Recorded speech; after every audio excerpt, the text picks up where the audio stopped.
আসসালামু আলাইকুম সবাইকে। আমি চলে আসলাম হোমমেড ফুড বাই সানজিদা থেকে।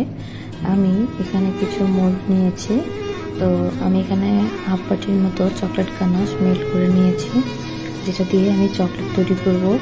ঘরে বাচ্চারা যাতে খেতে পারে বা আমি যখন কেকে ইউজ করব তখনও যাতে কাজে লাগাতে পারি। আর কিছু বানিয়ে সংরক্ষণ করব। আর আমার কাছে বিভিন্ন রকমের মোল্ড আছে, তো আমি এখানে চকলেটগুলো বানিয়ে সংরক্ষণ করব।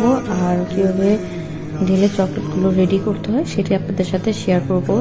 আপনাদের যদি ভালো লাগে পুরো ভিডিওটা দেখবেন, শেয়ার করবেন, ভালো ভালো কমেন্ট করবেন। আর যাদের ভালো লাগবে না তারা অ্যাভয়েড করতে পারেন, সমস্যা নেই। তো চলুন শুরু করা যাক। আর আমার ভয়েস এই পর্যন্তই থাকবে। তো আমি শুধু এখন চকলেট বানানো দেখাবো। আর আমি নতুন এখানে চপিং বোর্ড নিয়েছি, যেগুলো চকলেট পড়ার কারণে অনেকটা চকলেট দিয়ে ভরে গিয়েছে, পরে আমি ক্লিন করে নিয়েছিলাম।